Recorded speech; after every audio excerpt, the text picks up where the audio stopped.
You will recognize Quentin Blake's fantastic journeys. You'll recognize his style of illustrations. You'll say, my goodness, I recognize Mr. Blake's drawings from somewhere. I just can't pinpoint it. Maybe you recognize him from Mad Magazine or something like that. You're going to say, I've seen the drawing somewhere. And then somebody's going to pick up a copy of Charlie and the Chocolate Factory or the BFG or some other Roald Dahl book. And you'll say, wow, it's that illustrator. He's got his own little book of illustrations. That's awesome. His own little book. He's actually a legendary illustrator that I was not aware of. Yeah.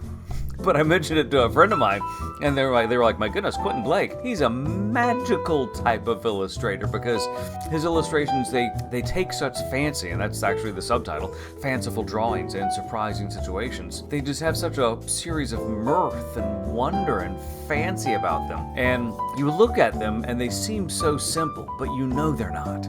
Almost like he could just kind of, if you're having tea with him, he would just doodle something. Oh, look at this. I just made this. It's a cover to a book they're going to publish, and it's going to be awesome. It looks like that, but you know it's not that simple to do. The illustrations in Fantastic Journeys are roughly grouped into ways of inventions and things like that, things they do, things you can't live without or whatnot. And it's a wordless book. So the book itself has a lot of room, a lot of legs to grow on because there's no story per se. It's just illustrations that are going to make your mind wander. So will kids like the book? Yeah, I mean, kids immediately, they're going to say, oh yes, Quentin Blake, he's the guy who did the illustrations to all those Roald Dahl books in the library. I know that. If you're middle-aged, you probably forgot that. Or if you're in middle school, you probably forgot. But you shouldn't, because his stuff is really cool. Just look at the cover.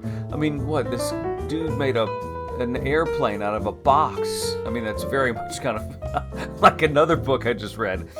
But it's so fanciful. It's a wordless book, too. So it's going to work for elementary school, and it's big. You can jump into the book for just one illustration and say, wow, that's crazy. It's fun to look at. It makes my mind think happy thoughts.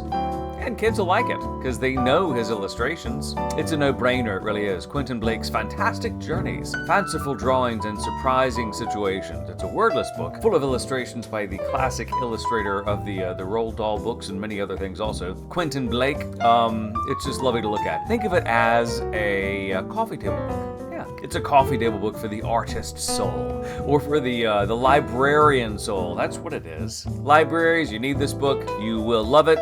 Trust me on this. It's Trey with Daddy Mojo.